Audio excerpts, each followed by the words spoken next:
winter. Therefore, it's necessary to ensure strong European solidarity. We respect the sanctions that we have set. I also welcome the fact that the Commission will be presenting the Repower EU programme on the 18th of May in order to take European joint actions in favour of more affordable, safer and more sustainable energy. We are at the historic terms of our energy independence and our transition. The green transition will provide new opportunities for jobs, and in the long term, it will energy independence that is holding us back. Clearly, the social short-term effects, particularly for the most vulnerable, have to be re-examined and how it evolves. Currently, this transition is our only viable solution. Therefore, we have to accelerate our efforts on renewables and on hydrogen. Energy poverty today affects about 34 million people in the European Union. That's about 1 people whose income is below the poverty threshold. They declare that they cannot afford to properly heat their home. As we announced the 55 package, in order to ensure a fair transition towards climate neutrality, the Commission has said that it will examine the green transition on the social sector and on employment.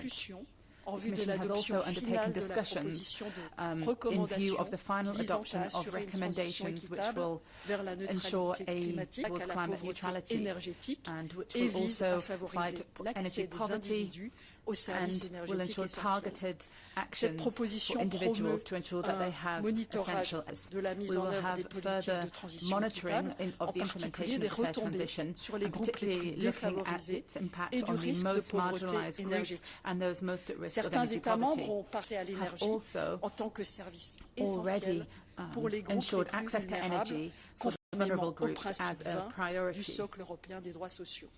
in line with target the European social goals. We have to act in a decisive manner in order to fight against the worst effects of the conflict on our societies and our economies, on our solidarity and unity between member states in our actions. Our priority has to be protecting and consolidating our nobody is left behind. Thank you all very much. Merci beaucoup, Madame Klinker.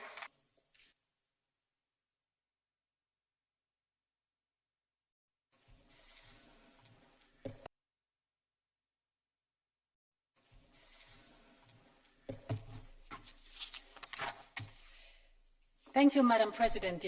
Next week, we will mark Europe Day. Europe Day, we will talk about, of course, Madame la Ministre, honourable members. Next week, we will mark Europe Day. It is the 72nd birthday of our Union. And Europe Day, we will talk about, of course, the future of our Union, how we make it stronger, more resilient, closer to the people. But the answer to all these questions we cannot give. The answer is also given in Ukraine. It is given in Kharkiv, where Ukrainian first responders venture into the combat zone to help those wounded. It is given in the small town of Bucha, where survivors are coping with the atrocities committed against civilians by Russian soldiers.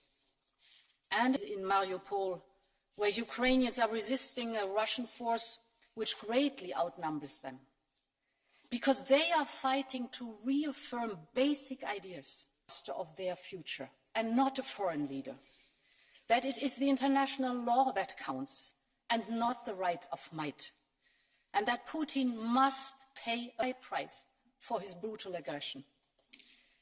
Thus, the future of our European Union is also written in Ukraine. And therefore, today, I would like to speak about two topics. First, about sanctions, and second, about relief and reconstruction for Ukraine. Today, we are presenting sanctions. First, we are listing high-ranking military officers and individuals who committed war crimes in Bucha, and those who are responsible for each of the city of Mariupol. This sends another important signal to all perpetrators of the Kremlin. We know who you are. We will hold you, not getting away with this. Second, we finally de-SWIFT Sberbank. Sberbank is the largest Russian bank, 8% of the whole banking sector. And we will also de-SWIFT two other major banks in Russia. By that, we hit banks that are systemic to the Russian financial system and Putin's ability to wage destruction. This will solidify the complete isolation. Third, we're banning 3 big Russian state-owned broadcasters from our airwaves. They will not be allowed to distribute their content in the Union in whatever shape or form, be able via satellite, on the internet, or via smartphone apps, amplify Putin's lies and propaganda aggressively. And we should not give them a Kremlin relies on accountants, consultants, and spin doctors from Europe stage anymore to spread these lies. Fourth, Kremlin relies on accountants, consultants, and spin doctors from Europe, and this will now stop. We're banning those services from being provided in to Russian companies.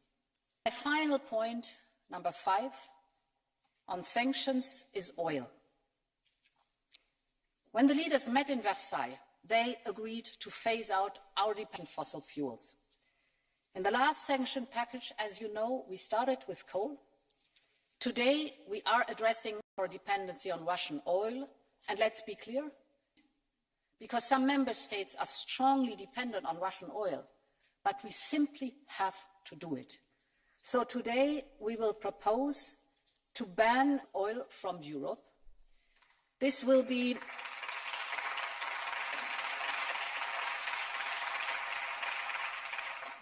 a complete import ban on oil pipeline, crude and refined. We will make sure that we phase out Russian oil in an orderly fashion. So in a way, partners to secure alternative supply routes and at the same time be very careful that we minimize the impact on the global market.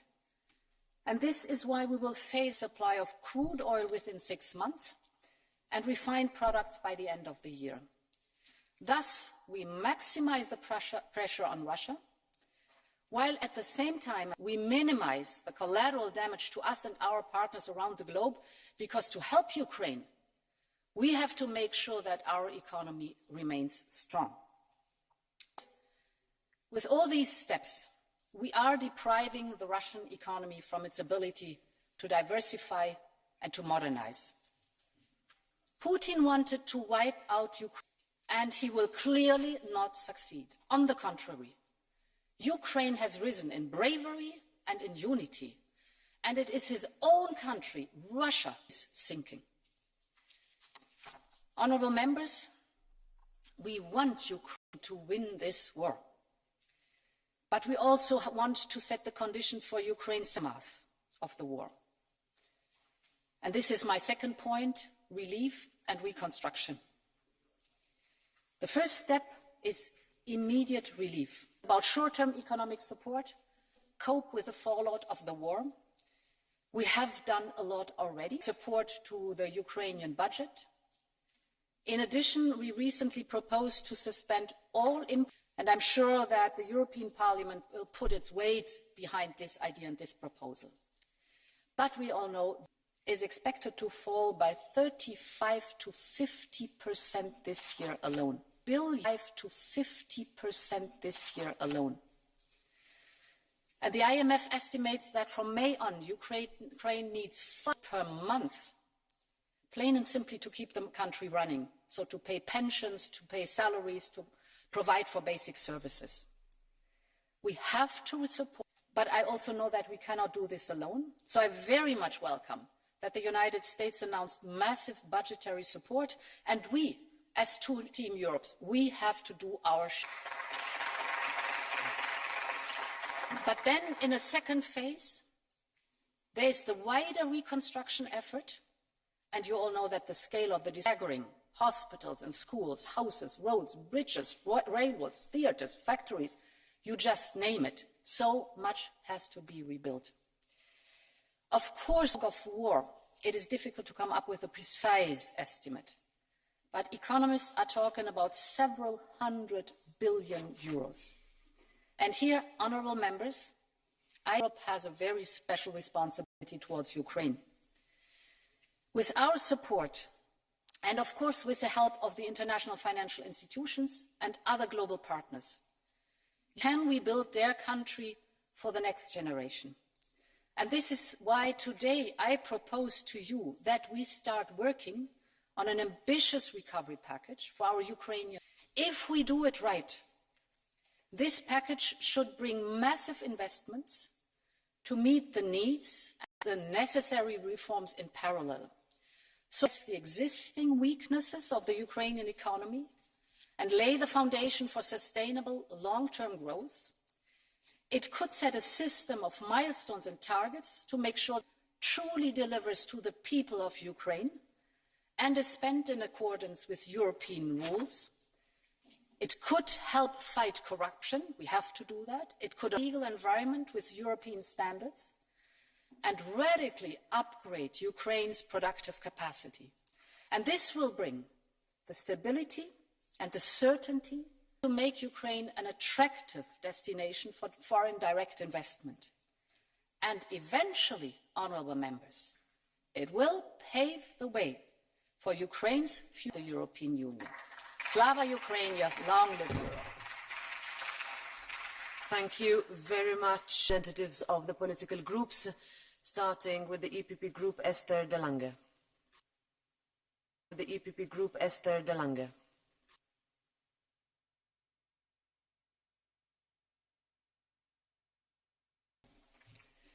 Thank you, President, Madam Minister, Madam President of the European Commission. Nederland betekent dat wij om 8 uur vanavond allemaal even stilstaan. 2 minuten dat wij om 8 uur vanavond allemaal even stilstaan.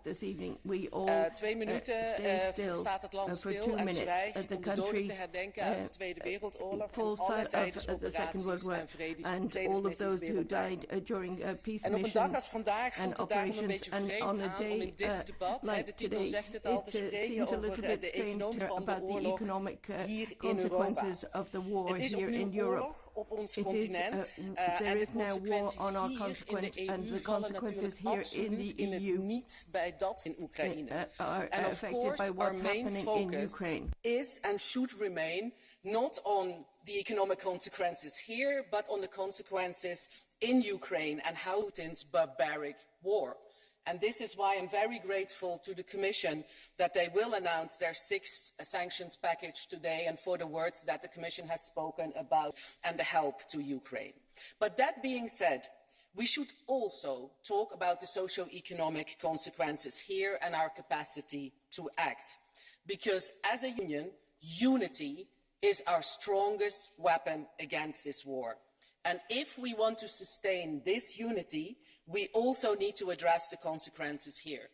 Of the Commission for the EPP, we badly need an analysis of the cumulative effect of the war, the rising energy prices, the shortages in raw material, legislation on the table, the impact that has on companies and on citizens within the EU. We need to address the consequences also on families. Some of them not even can no longer do so, and this is why, of course, we're working to address these consequences in the fund that is proposed. And finally, we need the consequences on companies and on industries. And for the EPP, that means a diversification strategy for raw materials, I think, which is badly needed, and for the rollout of renewable energy. And finally, let's be very honest, we are asking a lot from our industries. And don't get me wrong, the EPP, the objectives of the Fit for 55 package and the climate law. But we may have to look at a legislative embargo for new legislation, not burdening certain industries that are suffering badly with the cumulative effect of higher prices, the ambitious Fit for 55 package, and, for example, piece of legislation, new REACH at the same time. We stand ready to work with you, but let's do it in a... Ms. de Lange, And now, on behalf of the S&D Group, I invite Irache García Pérez to take the floor. Gracias, presidenta. Thank you, President. Hablemos. Gracias, presidenta. Thank you, President. Hablemos sin eufemismos, señorías. Estamos en guerra. La Unión Europea respalda a Ucrania como país a los medios a nuestro alcance. Sanciones, armas, auxilio a refugiados y diplomacia. Sin el valor del pueblo ucraniano y sin el apoyo de la Unión Europea en Ucrania, no habría resistido la agresión criminal de Putin, ni habría frustrado sus planes de una conquista rápida. Ahora se libra una batalla decisiva en el Donbass, es preciso avanzar. El paso siguiente debe de ser el corte del gas y del petróleo, como hoy nos ha anunciado la presidenta de la Comisión, en la línea de lo que ya este Parlamento debemos congratularnos. En paralelo debemos trabajar en una estrategia de desconexión desde la construcción de plantas regasificadoras e interconexiones internas, alternativas y un acelerón urgente de las renovables. Yo en este sentido estoy totalmente en contra de lo que ha planteado la representante del Grupo Popular Europeo. Creo que ahora más que nunca ha de avanzar en el impulso de las políticas de lucha contra el cambio climático, porque son las que han puesto en evidencia las propias deficiencias que tenemos como Unión Europea. Hundir a Putin no se abandonar a su suerte a aquellos países más afectados por su alta dependencia del gas y del petróleo ruso. Somos conscientes de que hay países mucho más afectados por estas decisiones. Significa resistir, fortalecer nuestra determinación y reaccionar colectivamente ante un momento crucial de la historia de Europa sin ignorar los efectos asimétricos de esta crisis, dando a entender que es necesario, por lo tanto, el principio de solidaridad para todas las medidas que tomemos. Hundir a Putin significa también poner fin a una Unión Europea de ciudadanos de primera y segunda, incorporando a Rumanía y Bulgaria al espacio Schengen y protegiendo nuestros valores. He tenido la oportunidad de ver en primera persona lo que está haciendo un país como incorporando a Rumanía y Bulgaria al espacio Schengen y protegiendo nuestros valores. He tenido la oportunidad de ver en primera persona lo que está haciendo un país como Rumanía, poniente de la Unión Europea de la solidaridad, con la gestión de las fronteras y el apoyo a los refugiados. Y no es posible que, por un lado, les estemos dando las gracias por hacerles entender que tienen el mismo derecho que el resto de países cuando cumplen todos los criterios de formar parte del espacio Schengen. Por lo tanto, esa es otra reflexión. La ciudadanía es consciente del drama que vive y ahora es la Comisión Europea quien debe de estar a la altura del mismo ante el reto financiero que supone todas estas medidas. Hoy necesitamos un gran plan que frene el aumento de la pobreza, la desigualdad, el desempleo y la pérdida de poder adquisitivo como consecuencia de la rampante inflación provocada por los carburantes y de los alimentos. Resulta intolerable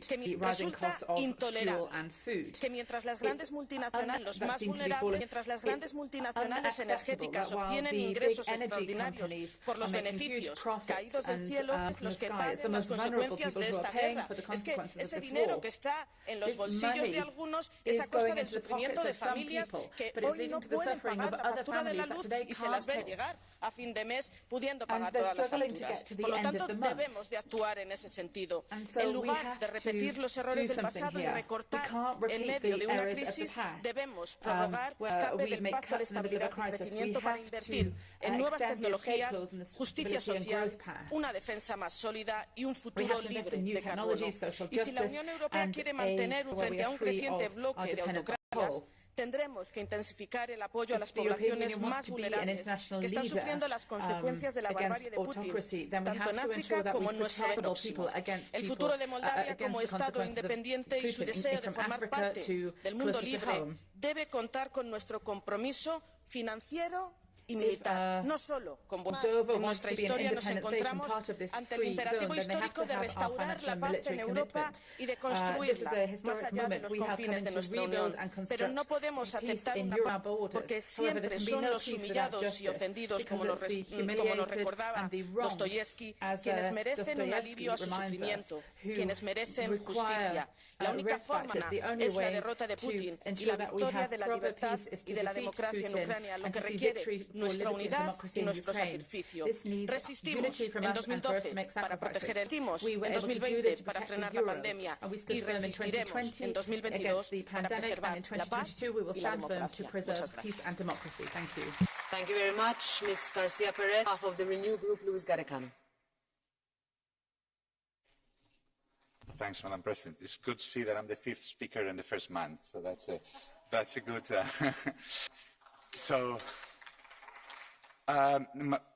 Just a quick few reactions to your proposals, Madam von der Leyen. I was very happy to hear about this Recovery and Reconstruction Fund using the lessons from what we learned from Ukraine. That's good news. There was no news on how to finance it, so I hope that's good. But as you very well said, there are very urgent funding needs, and we need to see how we're going to address them. Very urgent funding needs, and we need to see how we're going to address them. And third, you mentioned the embargo on oil. This Parliament is really happy to hear that. Congrats, that's great news that we are moving on the oil embargo. But as you know, this is far short of what this Parliament wants. We actually asked a month ago for a full embargo on gas. And it goes on. The EU has sent to Russia 50 billion. The EU has sent to Russia 50 billion euros since the start of the year, 52 billion, over 100 billion euros more in revenues. We are now in the worst of all worlds. These high prices are sufficiently high that Putin gets more than compensated for the loss of volume. And some say nothing else can be done, and this is false. There is a clear solution which will collapse Russian revenue, protect consumers, and even, Madame von der Leyen, increase EU resources. What is this miracle? It is the oldest trick in the book, a tariff. A tariff on Russian nets to shift some of the extra revenues from higher gas and oil prices to us, the consumers, from the Russian producers. With a tariff, the price that European consumers pay a little bit. Some consumers will continue consuming, some of them will stop. It depends on how much need they have. But the gap between the price that the consumers pay and what the Russians, the revenue from the tariff that would flow to the European taxpayers, the European Union, and that could be given back to Europeans to compensate for the higher gas prices.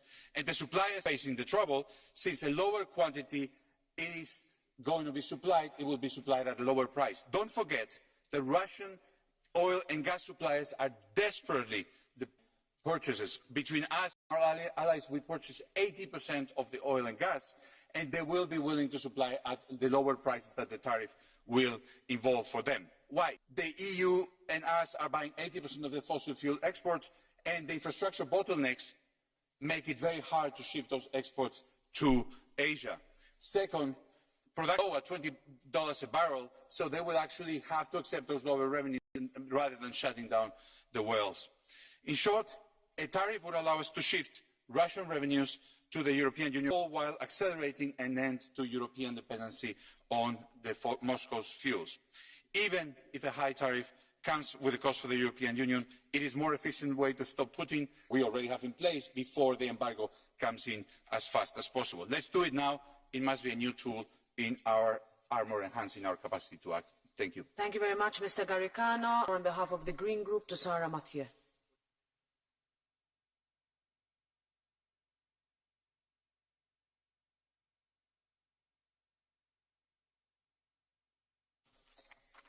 Thank you, Chair, Madame la Ministre, Commission President.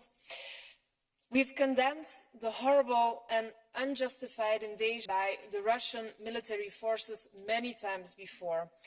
And the European Union was highly united in its response. Severe actions were implemented. Just last plenary, this Parliament demanded embargo on all Russian, harm the Russian economy, including gas.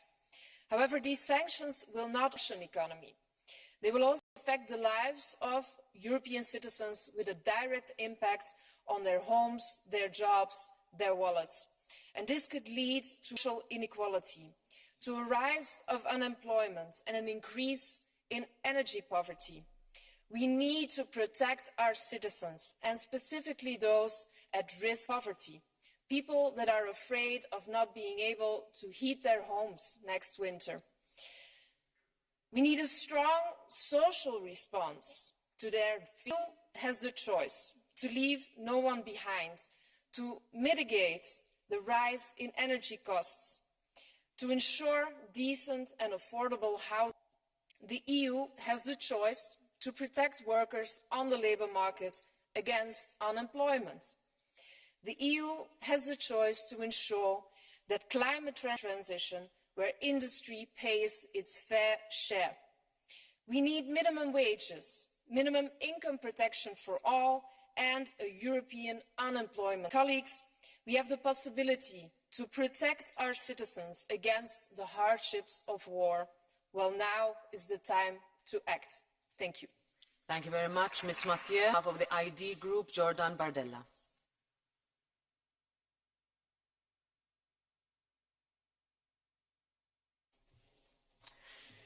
Merci, Madame la Présidente de la Commission européenne. Depuis 2 mois, l'horreur de la guerre frappe notre continent. Ce conflit si proche de nos portes nous touche dans nos consciences et nous rappelle à notre devoir de solidarité face aux atrocités et aux crimes ukrainiens. Mais il touche aussi chacun d'entre nous, chaque peuple d'Europe, par la violence de ses conséquences économiques collatérales. L'inflation est de retour partout en Europe et elle accable d'abord les plus chérir les prix des biens de première nécessité.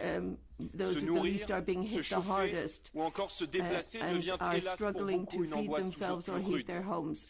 Cette guerre est un questionnement sur notre dépendance, celle aux énergies fossiles importées comme aux produits alimentaires et aux produits agricoles cultivés toujours plus loin de chez nous. Cette guerre nous rappelle la plus vieille leçon de l'histoire, la liberté. Énergétique en continuant à renforcer notre filière nucléaire, en refusant de céder aux pressions des Verts qui veulent renvoyer nos sociétés à l'âge de pierre économique par la réouverture des centrales à charbon, par la fin du libre-échange absolu et le développement du juste échange. Le recours au circuit court et au localisme de la ferme à la fourchette promu par la Commission. Le recours au circuit court et au localisme à la proximité. Cette protection de nos filières agricoles passe par la fin de la ferme à la fourchette promue par la Commission et qui livre nos agriculteurs à la contrainte et à la ruine.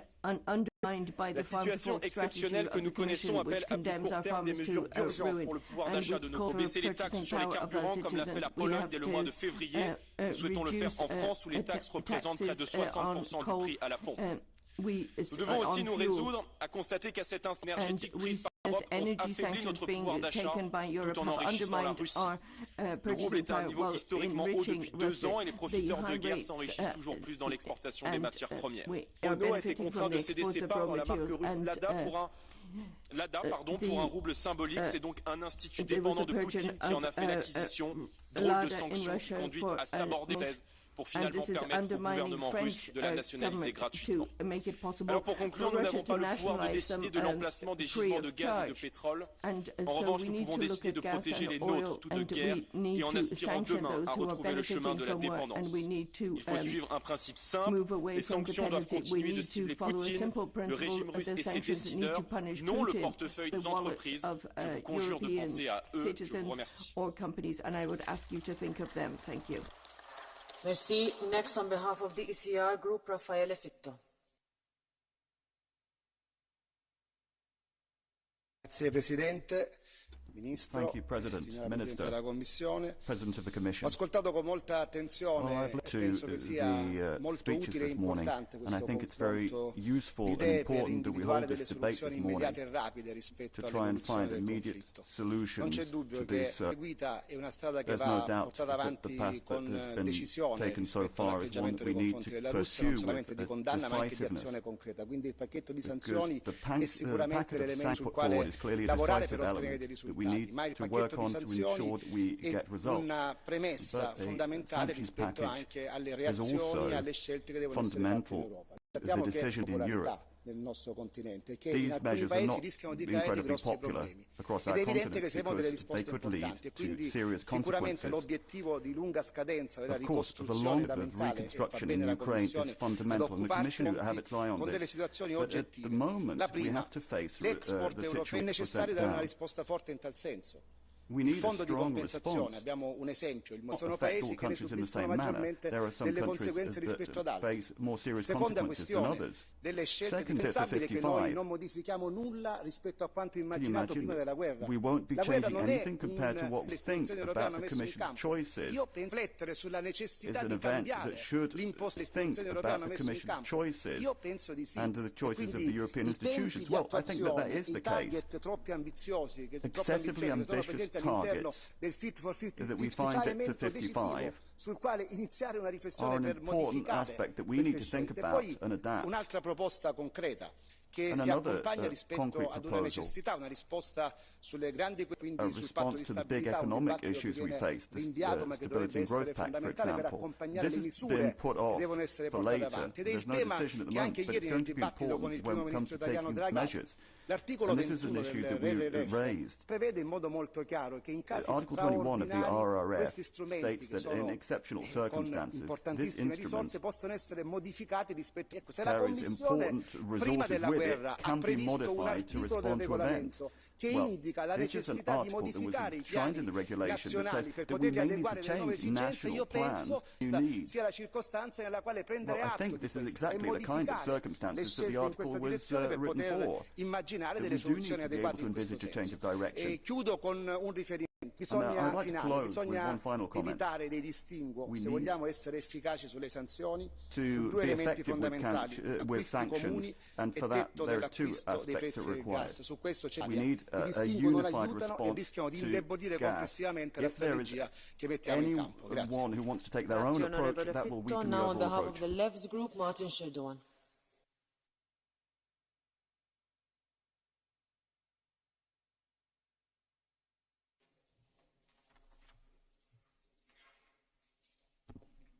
Vielen Dank, Frau Präsidentin. Auf den Bahnhöfen in ganz Europa nehmen unzählige freiwillige Millionen Geflüchteter aus der Ukraine in Empfang Menschen, die Schutz, aber auch einen Job suchen.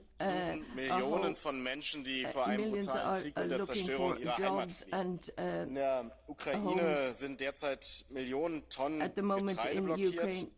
In dem Supermarkt bei mir um die Ecke gibt es seit Wochen kein Sonnenblumenöl mehr.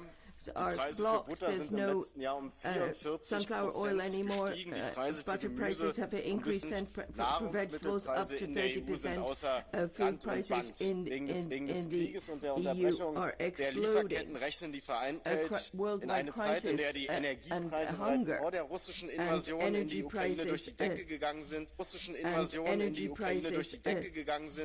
Und 36 Millionen Menschen in der EU im Jahr 2020, das hat Frau von der Leyen nicht angemessen heizen konnten. Der Krieg, die verstärkte Nachfrage nach der Pandemie, die Spekulation an den Strombörsen und das falsche Energiemarktdesign.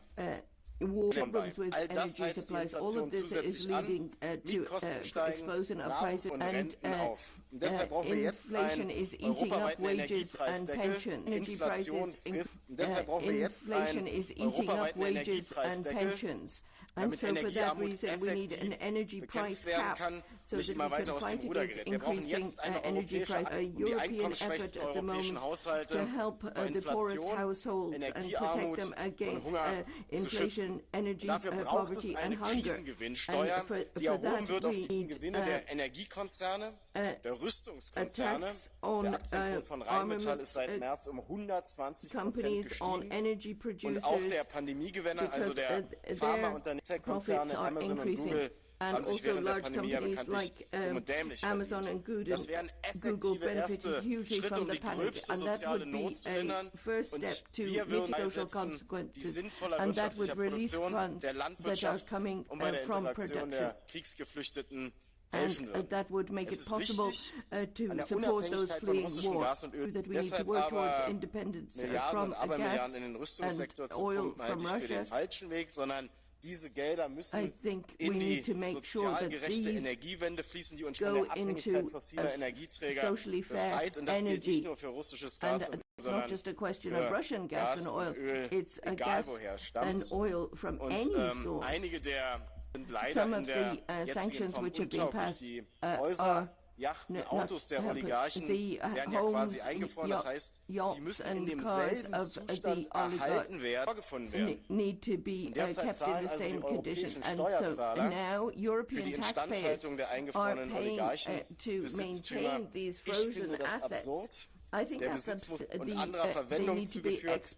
Oligarchenwillen müssen geflüchteten Familien zur Verfügung gestellt werden, deren Yachten für die Naherholung hier muss dringend nachgebessert werden, Frau von der Leyen. Thank you very much, Mr. Shirdewan. And now on behalf of the non-attached members, Martin Gyongyeshi.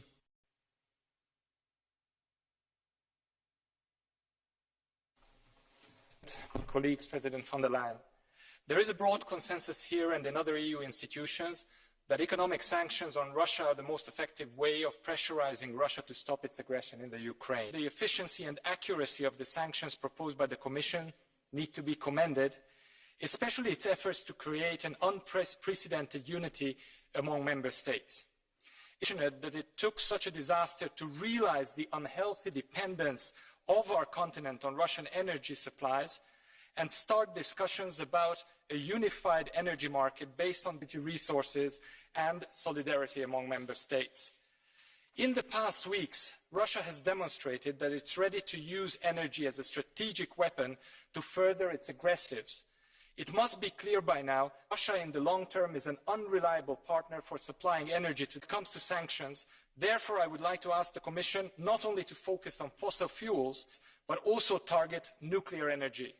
Nuclear deals struck by Russian Rosatom with various governments of various member states must be. Finland showed the way by terminating the Fennovoima deal with Rosatom that supplied a nuclear reactor, was the financial backer of the project and the main shareholder.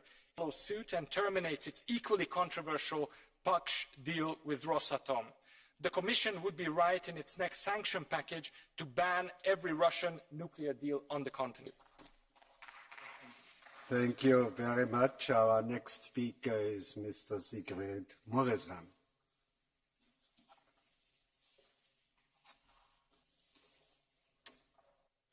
Thank you, Mr. President, President von der Leyen, dear colleagues. We have all seen Russia is a threat for the security of the European Union and will remain a threat for the foreseeable future.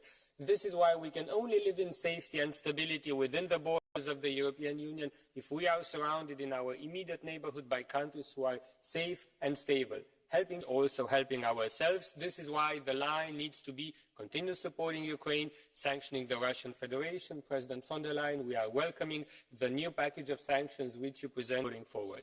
We as a parliament have demanded an immediate ban on imports of Russian oil, gas, coal and nuclear fuel. This is why, as the Commission will ban on Russian oil, it has to be implemented, it has to take effect as soon as possible and in a way in which it does not allow for any loopholes and special treatments for member companies, because this would endanger the unity of the European Union. Keeping our unity as we are also implementing this ban will be important, firstly. Secondly, as we reduce our fuels, we should not create dependencies on any other single route of transport, single source of energy or supplying country.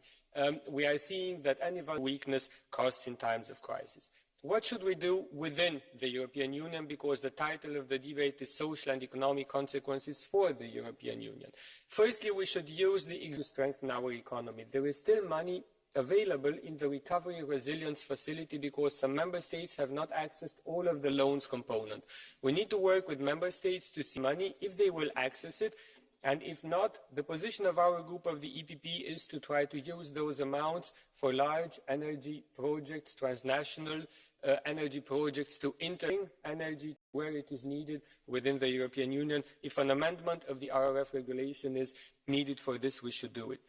Next point, use the decommitted 2014-2020 to allow member states to spend the money on where they need it, particularly in helping refugees and host communities within the EU. And one last idea which helps Ukraine and helps the European Union is work towards circumstances allows. This will help Ukraine to develop by its own, with integrating Ukraine and the Republic of Moldova into the EU single market. As soon as this will help Ukraine to develop by its own, with the cost being more controllable for us. Thank you very much. Thank you much. Und das Wort hat nun Frau Agnes Quieres. I give the floor to Agnes Jongerius. Thank you, Chair. Colleagues, the title of the debate is the social economic consequences for the EU of the Russian war in the Ukraine. And of course, the consequences in the Ukraine are huge. I think we should also be clear that the war in Ukraine plunges us also in a new social economic crisis. And with skyrocketing energy, deep diving purchasing power, and with increasing inflation, I fear that the most vulnerable will bear the burden. And the question is, what route are we going to take? It's our duty that the strongest shoulders bear the heaviest burden. While standing up and standing in solidarity with the Ukraine, in this crisis, we need to address the root causes of the long-term economic and social imbalances. I think it's time to break the vicious circle of raising inequalities and privilege for the super rich. There are many things to fix. Their profits exponentially and indecently are the ones to pay the price first. And therefore we need more than just an escape clause. We need a European solution. We need money to accommodate the refugees from the Ukraine. We need support for the citizens and small businesses for rise. Madam Minister, I think we should not talk about energy poverty anymore. We are talking about actual poverty. People who cannot pay their bills more. And therefore, my proposal is to organize a social summit with the social partners to tackle the challenges of increasing inflation, increasing inequality consequences, especially on the living conditions and wages. We need to update the action plan of the social pillar. We need European action.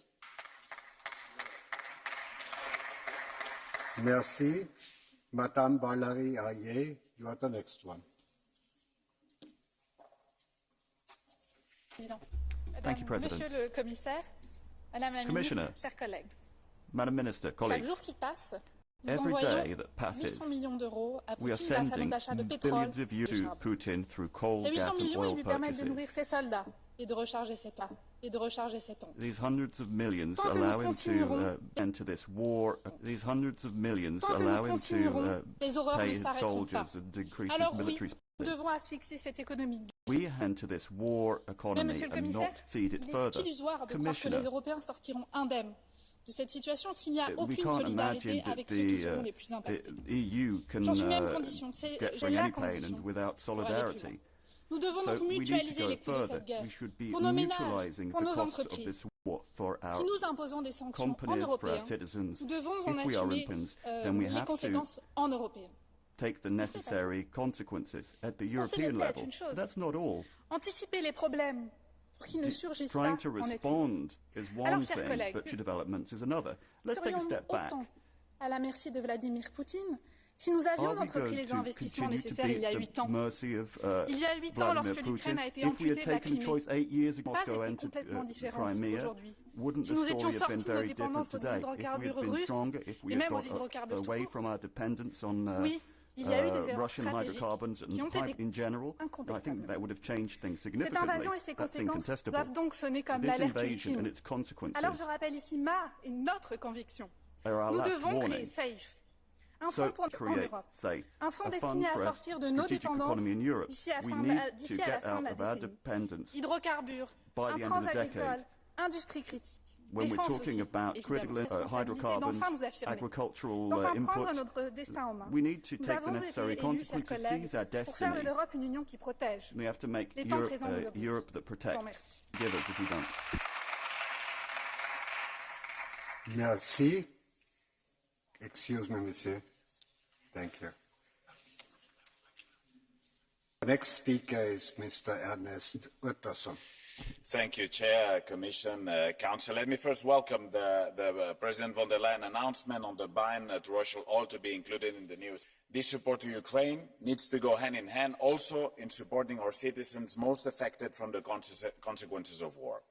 We are at the doors of possibly the third once in a generations of Europeans will suffer. The cumulative crises have led to devastating social consequences in our continent. 96 million people in the EU are already increased inequalities, the return of war in Europe, and the existential threat of climate change is a scary prospect. And once again, history knocks at the doors of the European project.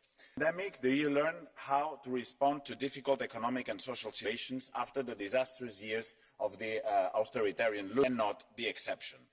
Price inflation in the EU has reached levels not seen since the 70s, but half inflation in the EU has reached levels not seen since the 70s, but half, we know, is directly due to fossil energy price rises. And it is why we need energy sector. It is not time, in our opinion, to restrict our accommodative monetary policy, which would have disastrous economic consequences, but to accelerate our energy transition. And sorry to say, to postpone our Green New Deal. I mean, climate change does not wait, and we know that our Green Deal and energy transition is the best solution to the crisis that we are having, so I cannot more than disagree with what was said this morning today in the plenary. We know that we need to accelerate that energy transition, and for that, we will probably need also no financial instruments to be put in place. That is why we want also to sovereignty facility to facilitate member states to accelerate that transition. We know that politically this is difficult. Putting in place the RRF was a difficult process, but we need to be ambitious and again. Thank you so much. Thank you. Our next speaker is Mr. Jaak Madison. Thank you so much, Mr. President, Mr. Commissioner, Councillor. First of all, I was checking yesterday morning that how much have you paid to Russia for the gas and oil and for the coal. And in the first 2 months after the war, buyer and the payer for Russia is, of course, Germany. The second one is Italy. The third one is Turkey. And the fourth one is Netherlands. And if I compared the prices, I mean, we as Europeans, what we paid to Russia for the gas and oil, it was 3 times higher amount of money than it was exactly on the same time in last year. Of course, the Germans and others who are buying the gas from Russia, they're saying it's the market price. But the problem today now, what we have is that we as Europeans are paying to Russia, and we are saying that, well, it's a market price, but it's not true. The Russians are saying, you have to pay this amount of money for the gas, otherwise, and we are not the smartest ones, and we are paying this money.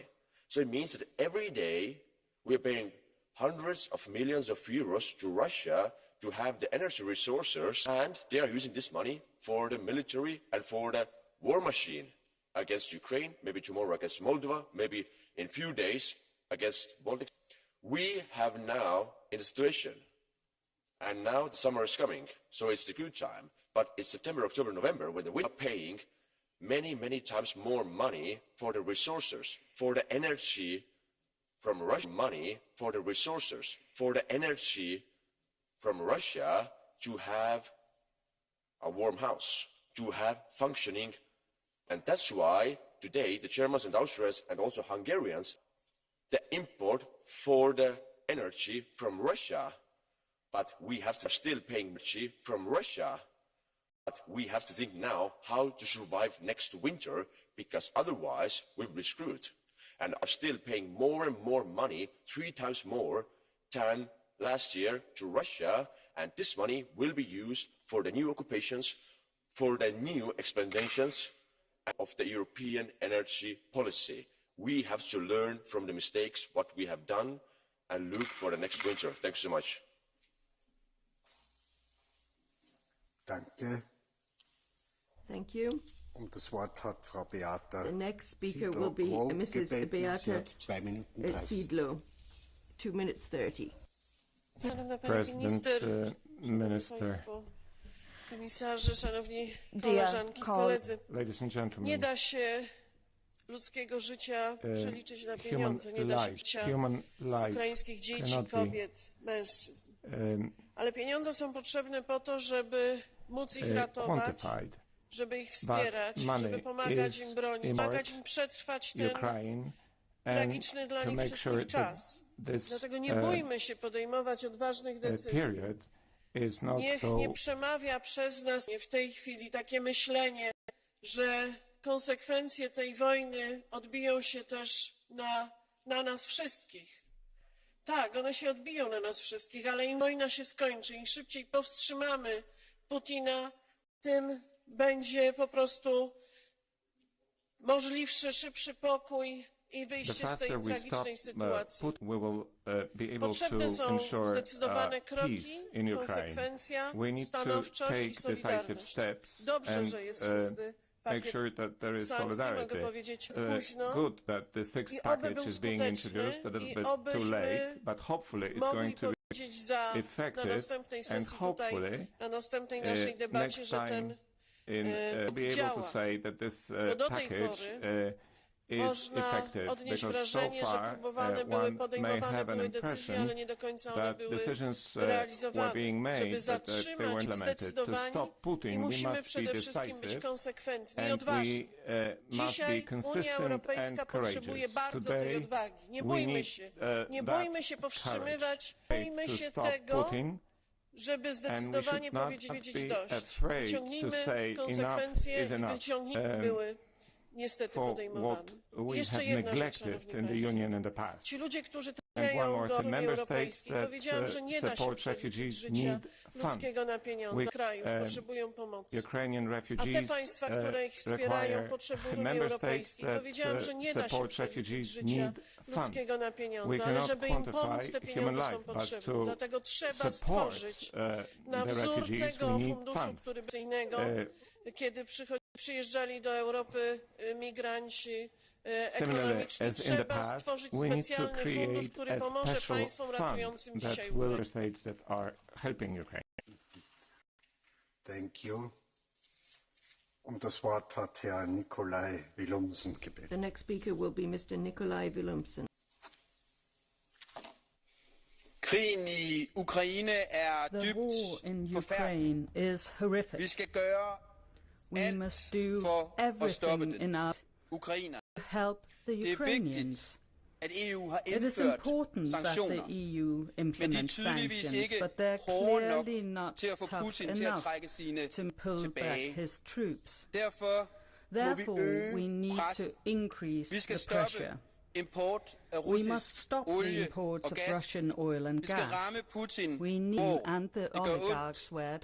Krigen og solidariteten med Ukraine and solidarity with Ukraine will also affect our own. Therefore, it is vital that we protect our low-income families. This is also part of our fight against Putin. Shoulders, of course, need to carry the heaviest loads. It is tragic that so many families are struggling to make ends meet between food or heating. That's not the way it should be in the EU in 2022. Nobody should starve or be forced to leave their home. We need to protect the weakest in our society. It is vital if we are to stand together against Putin. Let us tax the excessive abnormal profits. Let's stop the speculation in increasing food, energy and raw material prices. Ukrainian refugees. The Ukrainian refugees are welcome in the EU. And like all other refugees, they deserve to be treated also by the labour market. Therefore, we need to make clear demands on the employers so that our youth raise. Therefore, we need clear social demands for payouts. Or we need clear social demands for payouts on EU funds. And our taxpayers' money should not go to companies that do not stick to hide in tax havens.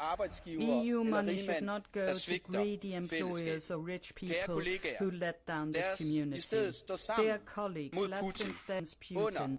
Let's protect low-income families and let's stand in solidarity in this terrible war. Thank you. Thank you. And now the next speaker will be Mr. Ludek Niedermayer. Thank you, Mr. President, dear guests. The cruel, illegal and irresponsible attack of Putin Russia on Ukraine has killed so far thousands of people, brought full-scale war to Europe and destroyed remaining naive trust to a rule-based relationship with Russia. Economic and social implications are only part of this, as Esther has mentioned, but this is the part that shouldn't be neglected. We are dealing with a difficult combination of high inflation that will be boosted by the war, the implication for some member states of refugees, as well as disruption of the businesses for firms that had ties with Russia or Ukraine. Lack of public confidence is only... Most of the economic forecasts are still assuming very moderate impact on economic growth, the magnitude just slightly above 1%. This is something that we can deal about, but these assumptions are based on the condition that there is no disruption of energy supply to Europe. We should also have in mind that the impact is not equally spread. Anyway, we must take action. This should be fact-based, but should be effective and quick. First, we must get ready for interruption of the gas supply. Every day, Moscow can decide to cut the decision means that the damaging cost will be lower. Secondly, I guess it's economically rational to react with domestic social and economic policy, especially on high energy prices. Instead of building temporary permanent support mechanism, we should speed up introduction of renewables and energy efficiency. We must make sure that red tapes and any other measures that are slowing down the economy. More economic growth means also lower unemployment and smaller problems of the fiscal policy. Redirect EU funds to deal with the current challenges and use the sources that we have effectively. Thank you. Mr. Jonas Fernandez, the floor is yours.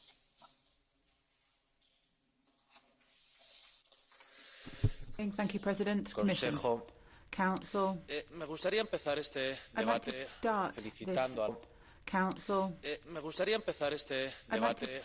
felicitando a la Comisión Europea por el nuevo paquete que ha presentado esta mañana y por el trabajo de liderazgo en la toma de decisiones para ayudar a Ucrania y bloquear siga manteniendo la unidad. We hope that Council will maintain the unity that we've seen, which haven't seen support. But we want to support. But we want to minimize the probability of problems in the Council. Sobre los efectos en un debate complejo, porque sin duda tiene aspectos sociales, como se han expuesto. Tenemos que acoger a ese conjunto, a esos millones que han llegado a Europa y además también consecuencias económicas de no fácil tratamiento, con una inflación elevada y con unas previsiones de crecimiento difíciles. El consenso que veo en este Parlamento, teniendo en cuenta que la gran mayoría de las medidas hasta ahora están siendo tomadas por los Estados miembros, contrasta con algunos congresos, con algunos parlamentos de mi país, donde la derecha parece no querer respaldar al gobierno en estos momentos difíciles. En todo caso, necesitamos que la política monetaria era acelerada a este crecimiento de la inflación, el grueso de la desviación de precios en alimentos y energía, a diferencia de lo que ocurre en Estados Unidos, por ejemplo, y también sería bueno la posibilidad de ampliar o de generar nuevos instrumentos similares a la AREF para responder económicamente de manera solidaria a la vez que las propias las tomamos de manera conjunta. Muchas gracias.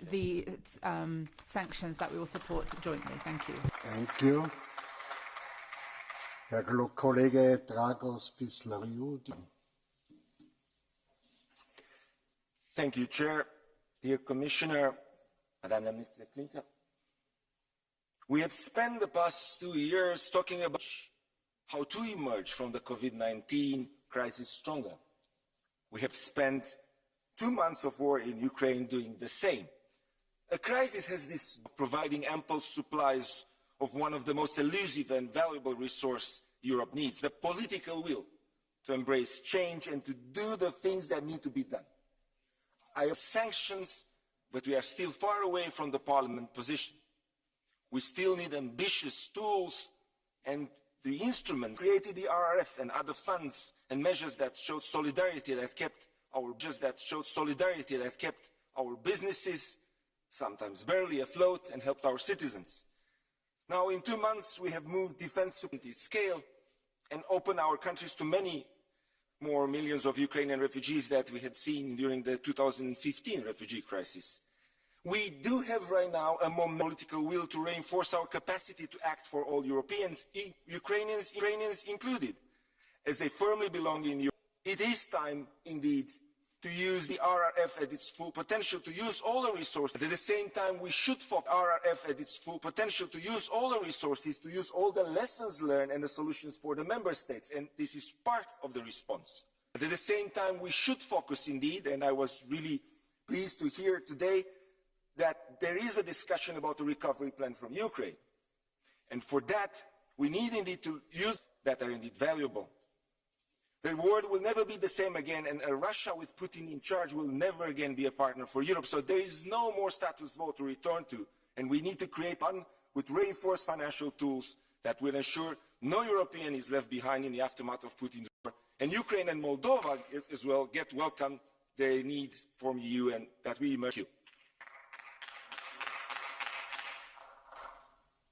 Frau Kollegin Terry Reintke, Sie sind die nächste Madam Rednerin. Terry Reintke, you're the next speaker. Thank you, Chair. Dear colleagues, dear Commissioner, dear Minister, the President is right. European history will be written in Ukraine. That is why our support for a free European democracy aggression is paramount right now. And it is our historic responsibility to do everything possible to show this solidarity, including hard and far-reaching. And I'm happy to hear that a deal has been reached on a ban of Russian oil. It is an important next step, but it is certainly not the last one that we will need. And while this Parliament strongly supports this, we also already see the negative consequences this war has for Europe. After years of pandemic, we see the economic struggle of many households in the European Union. Reaction to the pandemic, despite some challenges in the beginning, was based on one of our strongest assets, solidarity. With the Next Generation EU Fund, we managed to together in times of crisis. And the same, and probably more, is needed now. Because we all know what Putin is trying to do. He's trying to divide us, state against member state, and to count that the social hardship that we will face will dry out our firm support for Ukraine.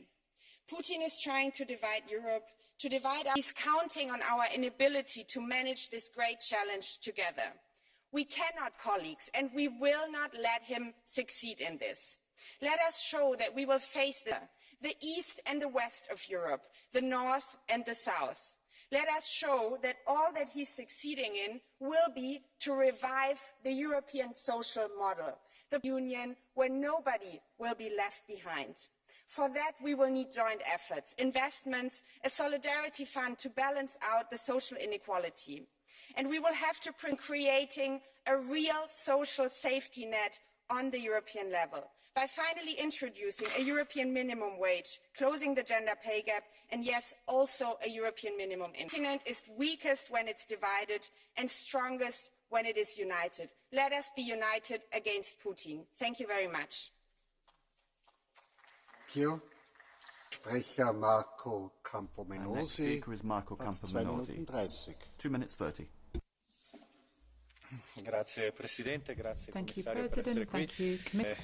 Le conseguenze come, se ci sono, per il tessuto sociale e produttivo dei paesi dell'Unione Europea, ma ovviamente c'è anche l'elemento positivo del fatto che siamo tutti uniti, no? Anche il nuovo pacchetto, che è uno strumento giusto e che sta portando dei risultati. Certo, sta portando anche delle conseguenze, dei costi al nostro sistema, alla nostra impresa, ma occorre andare avanti perché è una delle strategie più importanti.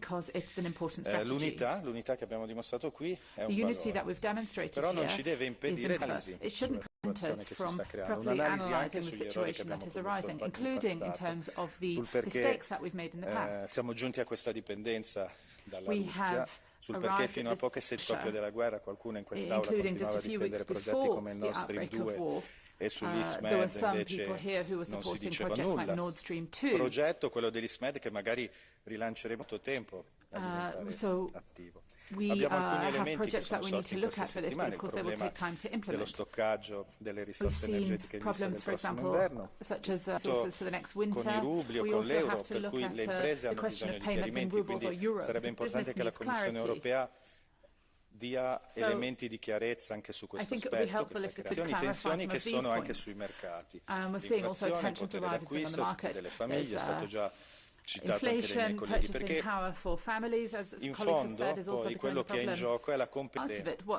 L'agroalimentare sta subendo già le conseguenze e il lavoro e il nostro tessuto sociale rischia di pagare molto caro. Poi le conseguenze non le dovremmo gestire noi, ma i nostri colleghi deputati e a livello nazionale e regionale. Però quello sarà un elemento importantissimo, perché anche da altri miei colleghi non dobbiamo però commettere l'errore con il patto di stabilità di tornare a norme sbagliate che hanno fatto sì che l'Europa fosse il continente cresciuto meno nell'ultimo, e con il Fit for 55 aggiungere costi a imprese, costi che vengono da norme studiate addirittura per un'Europa pre-pandemia. Figuriamoci che vive una guerra drammatica alle sue porte. Grazie e speriamo di poter porre qualche correttivo. Thank you very much. Der Herrn Robert Roos zum Robert Roos would be the next speaker. Dank u wel, voorzitter. Minister, de oorlog zijn groot. Laten we wel duidelijk zijn. De torenhoge inflatie niet door de oorlog in Oekraïne. Die was er al. Dankzij het monetaire beleid van de ECB, die de geldpersen al jaren in recordtempo laat drukken. Dankzij onze overheden die de economie hebben stilgelegd. Met ellenlange lockdown. En dankzij de Green Deal van de Europese Unie die zorgt voor green inflation, waardoor prijzen van energie, voedsel en grondstoffen sterk stijgen. Maar door de oorlog geschoten betaalbare energie is het fundament van de economie en daarmee van onze welvaart en ons welzijn. Collega's, het is onaanvaardbaar dat Rusland Oekraïne is binnengevallen. En ik snap tegen te doen zeer goed. Ik heb zelf continu voor EU-eenheid tegen deze agressie gepleit. Maar we moeten onszelf de vraag stellen, werken de sancties ook? Hebben ze daadwerkelijk het juiste effect? En tot nu toe lijkt het daar niet op.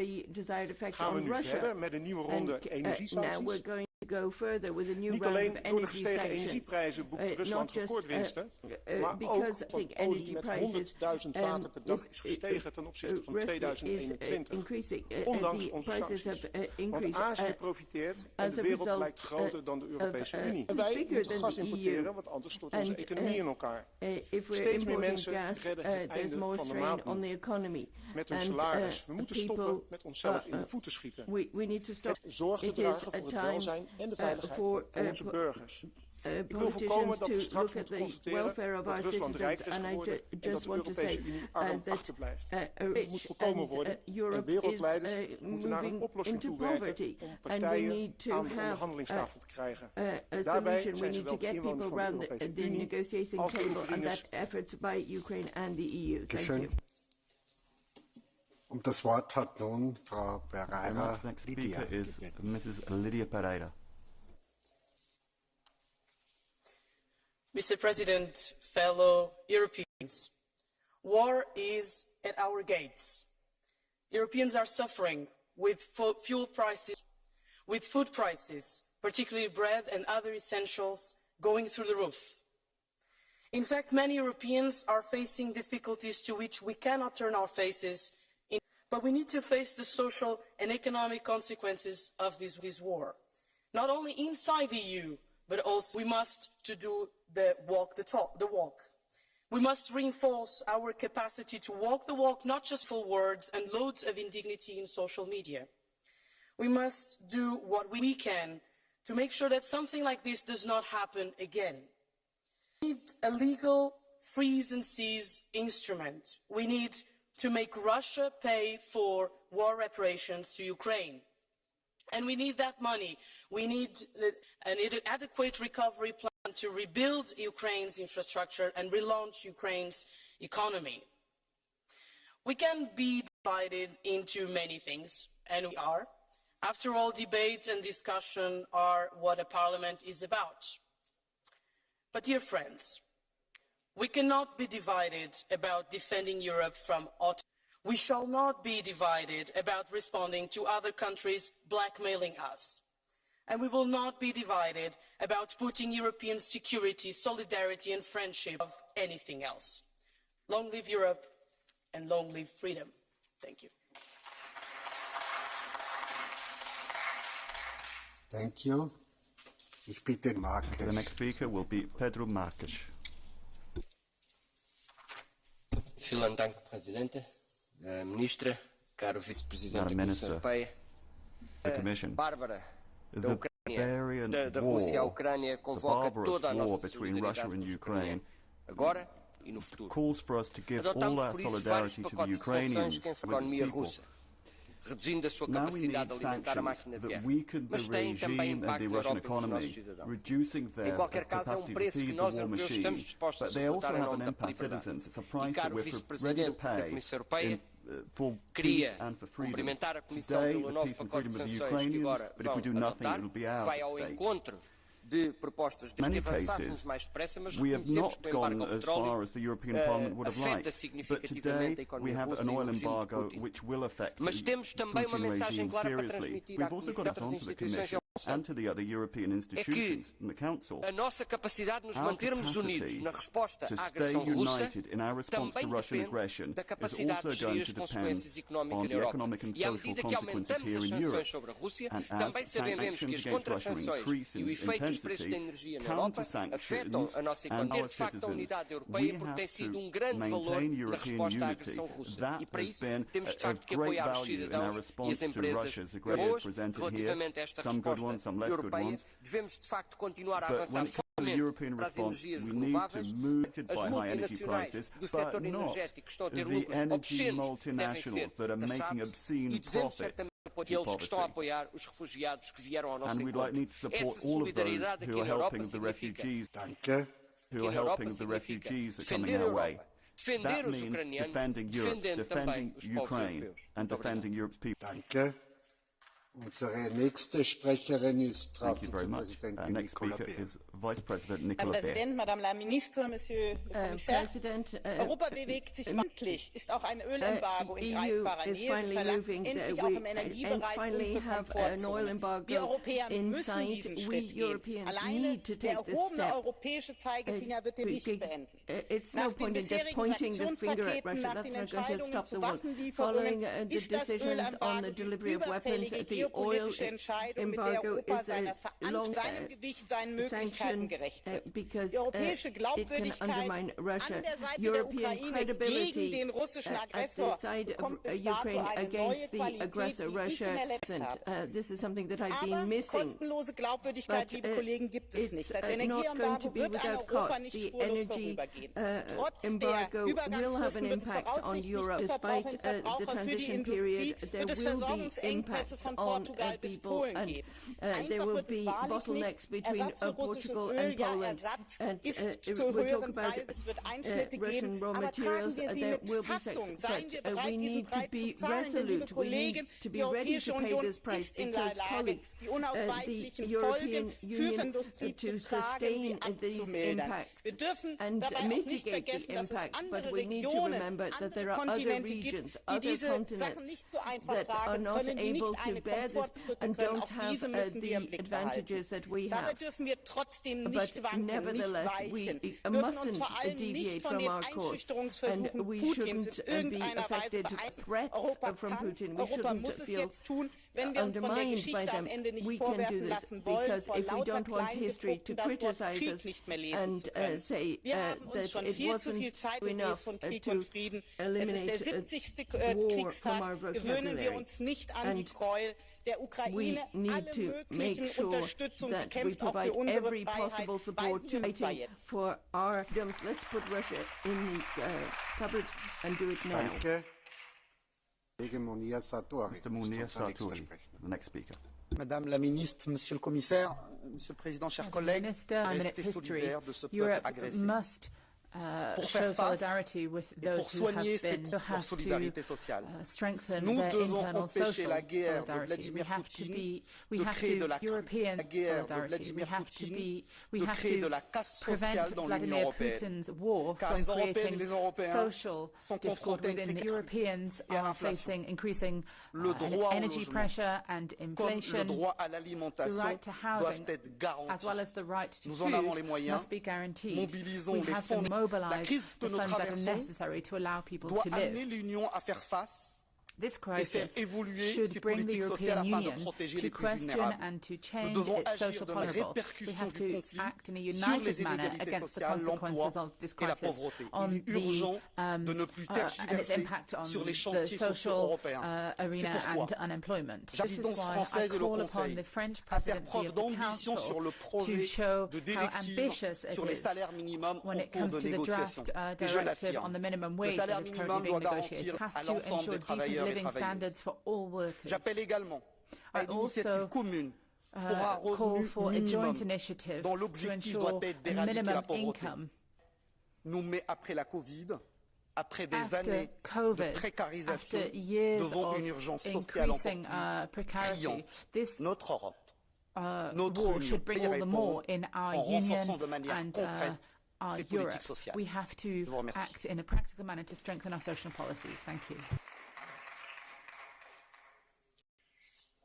Herzlichen Dank.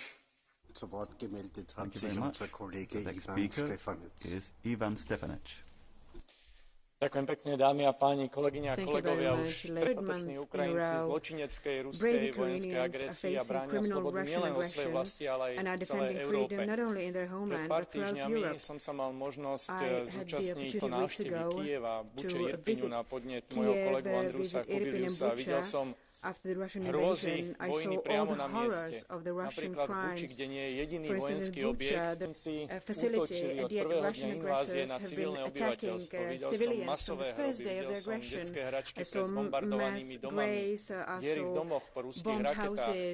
Proste hrôzy, na ktoré sa nedá zabudnúť. Aj ruský vojenský zločinec Putin týchto hrdlorezov za tieto zločiny vyzvedníctvo pre všetkých normálnych ľudí primitívny zločin. A zločiny sa majú nie vyznamenávať, ale trestať. Preto veľmi vítam rozhodnutie z Buče a ich autorov aj do ďalšieho balíka sankcií. Takisto vítam zahrnutie autorov aj do ďalšieho balíka sankcií. Takisto vítam zahrnutie ruských dezinformačných kanálov do tohto balíka sankcií. Roky sme nerobili nič proti ruskej, boli aktívni. Musíme ísť ale ďalej. Pre ochranu života v Európe potrebujeme sa diverzifikovať. Nebojme sa toho, je potrebné sa odstrihnúť od ruských energií. Sú veľmi závislé od nich aj moja krajina Slovensko a rozumiem tým obavám, ale riešenie je v spoločnom európskom prístupe do vybudovania energetickej únie, v koordinácii zásobníkočných nákupov, riešenia brániť slobodu, život a dôležšie. Dnes potrebujeme pomôcť Ukrajincom, ako kresťanskí demokrati to robili v Európe. O to je to, budeme pomôcť Ukrajincom, ktorí sú nám vzorom v obetavosti. A keď pomôžeme im, pomôžeme aj sebe. Život má väčšiu cenu ako akékoľvek peniaky. Thank you. Zu Wort gemeldet hat sich Frau Elsie Katainen. Elsie Katainen. Kiitoksia puhemies, hyvä komissaari. Venäjän hyökkäyssota Ukrainaan on Euroopan unionin historian kenties suurin. Yhteisömme on rakennettu luomaan rauhaa, ja nyt sen perustaa uhataan rajuimmalla mahdollisella tavalla sitten toisen maailmansodan. Euroopassa riehuu sota, jolla liikkeellä hajottamaan unionia, mistä Bulgarian ja Puolan kaasuhanojen sulkeminen on ihan uusin viimeisin osoitus. Vetoan jokaiseen päättäjään historian pitkää kaarta ja tekemään lopun Venäjän energiantuonnille. Tästä seuraa taloudellisia haasteita, mutta Euroopan moraalisen seuraukset. Emme voi hyväksyä invaasiota, verilöylyjä ja lastensairaalojen pommituksia. EU:n on pystyttävä pysymään yhtenäisenä ja yhtenäisin. Sodan sosiaaliset ja taloudelliset vaikutukset iskevät jokaiseen eurooppalaiseen. Yli 5 miljoonaa ukrainalaista on menettänyt kotinsa ja EU:n on autettava heitä. Hinnan nousu vaikuttaa myös ruokamarkkinoihin. Ilmastokomissaari Timmermansin arviot siitä, että EU:ssa ei ole eikä tule olemaan ruokakriisiä, ovat käsittämättömiä. Kriisin hoitoon on pitää huolta huoltovarmuuden tekijöiden, eli ruoan ja energiantuottajien asemasta. Meidän on vauhditettava ilmastotoimia, mutta järkeistettävä keinoja, joilla EU puhtainta ruokaa ja päästötöntä energiaa. Näin sosiaaliset ja taloudelliset tappiot ovat lievemmät. Yhteinen velanotto ei ole se tie, haluavat lähteä. Sen sijaan jo sovittua koronan elvytyspakettia voidaan hyödyntää myös tässä kriisissä, sillä iso osa varoista on vielä käyttämättä. Thank you. Mr. Jan Olbrycht, the floor is yours.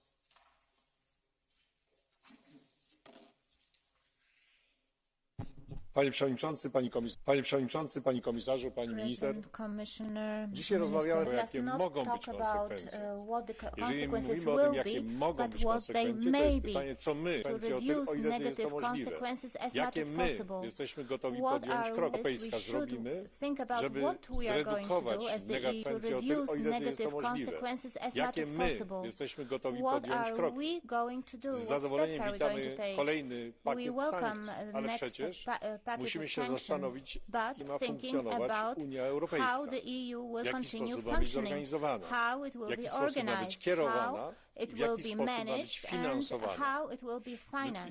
Ponieważ jestem w ram finansowej, chciałem zadać publiczne pytanie panu komisarzowi. Czy wieloletnie ramy finansowe, które dzisiaj mamy, są przygotowane wiedzieć na wyzwania wojny? Czy to jest konstrukcja, która jest przygotowana na tego typu poważne kryzysy? Ja nie mówię tylko tej wojny, tylko każdego poważnego kryzysu. To nie jest dobrze przygotowane, jeżeli chodzi o takie wyzwania. Musimy to zmienić. Parlament Europejski przygotowuje się w tej chwili do jednak i Komisji Europejskiej i Rady do tego, żeby przystąpić do zmiany wieloletnich ram finansowych. Potrzebujemy innego typu mechanizmów. To nie tylko chodzi o to, że potrzebujemy więcej pieniędzy. Musimy przemyśleć pewne mechanizmy budżetowe. Budżet musi być bardziej elastyczny, musi być bardziej przygotowany na wyzwania. Budżet nie może odsyłać pieniędzy niewydanych, tylko musi je zostawić w budżecie. Mam nadzieję, że tym razem Rada to zrozumie. A więc musimy podjąć działania, a nie tylko mówić o tym, jakie będą konsekwencje. Thank you very much. Mr. Marek Belka, you are the next one.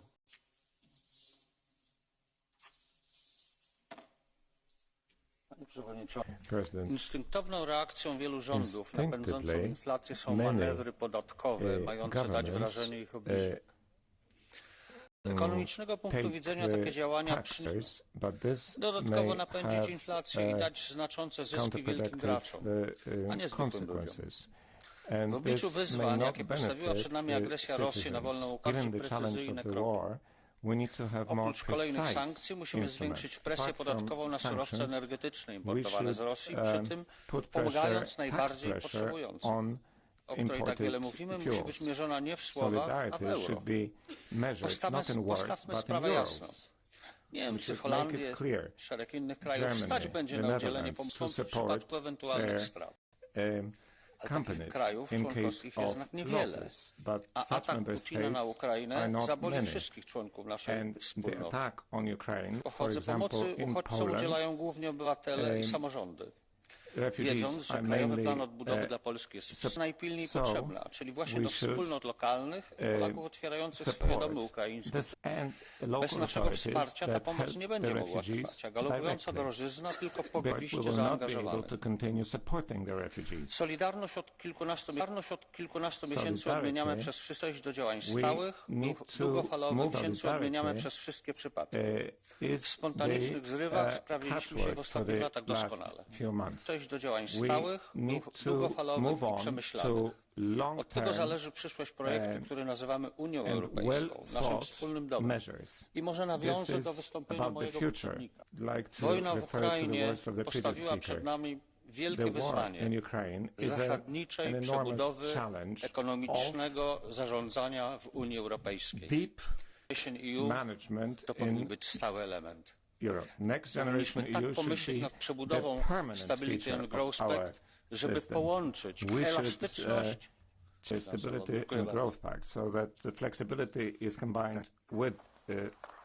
Das Wort hat nun unsere Kollegin Sandra Calnietti. Mr. President, Commissioner, Madam Minister, Ukraina ir un būs piederīga Eiropai. Mums ir jāapzinās, ka kopš Krievijas iebrukuma Ukrainā kara ēnā, bet atšķirībā no Ukraiņiem, mēs esam drošībā. Mūs nenogalina, nav jāslēpjas pagrabos no raķetēm un jābēg no mājām. Tāpēc šķiet nepietiek inflācijas un dzīves dārdzības pieauguma. Atteikšanās no dažām dzīves vērtībām ir mazākais, ko varam darīt, lai Ukraina uzvarētu karā un Eiropā atgrieztos ekonomiski. Neviena no vadošajām Eiropas un pasaules finanšu institūcijām šobrīd neprognozē Eiropas Savienības ekonomikas recesiju. Pat pēc vissliktākā scenārija inflācija grozīsies ar 2%. Turpretī Baltijas valstīs pašlaik tā ir ap 12%. Iznāk, ka mazāk turīgo valstu iedzīvotāji kara dēļ šobrīd nes lielāku nastu nekā turīgās valstis. Jo ilgāks būs karš, jo vairāk būs cilvēku bēgļu un ekonomisko grūtību. Tāpēc es apelēju the richer countries, the more will be demanded of people. And so for that reason, I'm calling on Europe to act quickly to end this war. In order to win this, we need modern heavy weaponry as quickly as possible and training for Ukrainian soldiers to use these weapons. And at the same time, there needs to be a full embargo on oil, gas, and other raw materials have to be implemented without leaving any loopholes. According to the estimates for the IMF, to help them, we need to think about the future, and the international community has to have a special fund that Ukraine cannot win this war because a victory. To help them, we need to think about the future, and the international community has to have a special fund for the reconstruction after the end of the war. And we have that Ukraine cannot win this war because a victory of Russia will be a defeat for Europe. The next speaker is Mrs. Dolores Montserrat. Thank you, President. My first message is to the Ukrainian people. We stand by you. From the pandemic to war, crises are increasing, and families, workers, SMEs are all affected. Energy prices have shown our weaknesses in strategic sectors such as energy. Start by decreasing VAT and helping with fuel and electricity. Europe has to diversify its sources of energy for its supply and to strengthen gas ducts between Spain and the rest of Europe. Furthermore, the war has hit our food market. Because Ukraine is the breadbasket of Europe. Food supply and security, we have to open up to other markets in order to ensure that our people can be fed. We need a CAP with fewer restrictions. The quality food la inflación, el incremento de la factura de la luz y la subida de la cesta de la compra asfixia a millones de europeos. Con las cosas de comer, la Comisión Europea hoy ha presentado un paquete con buenas medidas. Pero, por ejemplo, la Comisión Europea todavía hoy no ha recibido la propuesta del gobierno español para topar el precio del gas en la península. Un gobierno que ni escucha a la oposición, ni ejecuta lo que prometen y abandona a los españoles. España necesita menos propaganda gubernamental y más rigor. Los populares pedimos que los fondos europeos lleguen a la economía real y creen empleo, reducir el gasto público superfluo del macrogobierno de España. Europa necesita que pongan el interés de sus ciudadanos por encima de los suyos. Muchas gracias. Thank you very much, dear colleagues. We are coming to the Catch the Eye.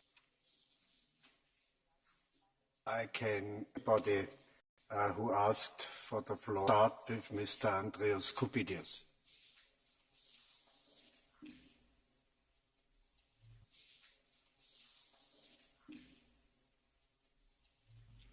Mr. President, dear Commissioner, dear colleagues, I would like to thank Commission President for his statement about sanctions and also about Ukraine reconstruction package.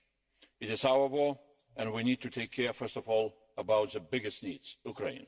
We shall have problems also, but our economies will not go down by 50%. It is obvious that reconstruction after the war will demand a big amount of our money, hundreds of billions or even euros.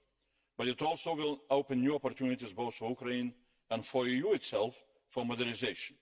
Investment of such scale will create new jobs. We successfully invested $1 trillion of the COVID pandemic. Now it's time to invest $1 trillion into the fight against Kremlin fascism pandemic, for arms deliveries, for reconstruction, for mitigation of war consequences on our side. We must create a special fund for reconstruction of Ukraine till the end of June, when decisions on candidate status will be made. Ukraine's victory is the only way for all of us to live with peace on the European continent. Peace. Thanks a lot. Danke. Madame Marques, Margarida. Mrs. Margarida Marques. Presidente, Vice-Presidente, Ministra. Na resposta europeia à crise Covid, os europeus sentiram que a União Europeia os protegia e lhes abria perspectivas. O programa SURE ou do Next Generation EU tornou bem visível o valor e a importância da União Europeia, não só na proteção dos empregos, mas também no relançamento das europeias. É esta decisão que os europeus esperam agora da União Europeia para responder aos impactos sociais e económicos da guerra e nos custos da energia, dos bens alimentares, no aprofundamento de uma autonomia estratégica, que crie os instrumentos necessários. Por isso a Comissão Europeia proponha a criação de um programa e financiamento respectivo para a transição e a autonomia energética, mas também o aumento dos custos da energia para as pessoas e para as empresas. E esperamos o Repower EU. Esperamos também a criação do Next Generation 2.0, que assegure o investimento que começa a ter um caráter permanente. Finalmente, as novas prioridades não podem secundarizar europeus na transição climática e na transição digital. Muito obrigada. Thank you. Joachim Stanislav next. Bardzo dziękuję, panie przewodniczący. Skutkiem społecznym i politycznym agresji Rosji na Ukrainie opasek z oczu tych polityków w Niemczech, Francji, Holandii czy Belgii, którzy uważali, że polskiego satrapy uda się stworzyć miłującego pokój demokraty. Dziś czas na realne działania, a nie kredkami po chodnikach. Nie zadajmy, tylko twarde i konsekwentne sankcje, całkowite odejście od rosyjskiego gazu i ropy, solidarne wsparcie militarne dla Ukrainy, mam tu na myśli ciężki sprzęt wojskowy w magazynach Bundeswehry, niepotrzebne hełmy, może powstrzymać Putina. Kolejnym niezwykle ważnym aspektem społecznym i politycznym agresji Rosji na Ukrainę musi być całkowita solidarność wszystkich państw członkowskich, które dziś wzięły na swoje barki ogromny wysiłek pomocy humanitarnej dla milionów ukraińskich uchodźców wojennych, takich jak Słowacja, Czechy czy mój kraj Polska i dlatego wstydem, że Komisja Europejska nie skierowała do tych państw ani jednego euro pomocy. My w Polsce nie tworzymy zamkniętych gett, nie mówimy o relokacji. Miliony Polaków przyjmują Ukraińców pod swój dach, wykazują solidarność i oczekujemy, tak samo jak inne państwa Europy Środkowo-Wschodniej, takiej solidarności ze strony Komisji Europejskiej. Dziękuję uprzejmie. Mr. Mick Wallace.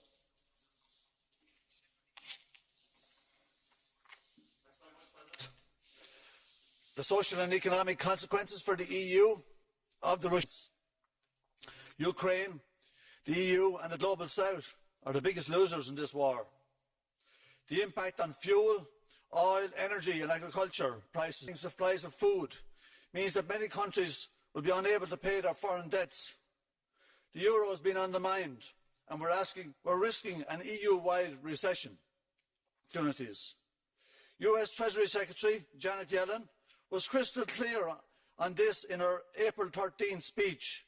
She detailed how the US will use the IMF assistance to struggling states friendly to US geostrategic interests, while threatening sanctions against any countries thinking of continuing to do any business with Russia. Has come out and apportioned blame on NATO for the war and questioned the wisdom of supplying arms to Ukraine. NATO says they are ready to fuel the war for years. War to reinforce the unipolar power, while Ukraine, the people of Europe and hundreds of millions in the global south will pay the price. Danke, Herr Kollege Eugen Tomak. Thank you, Eugen Tomak. Thank you. Herr Kollege Eugen Tomak. Thank you, Eugen Tomak.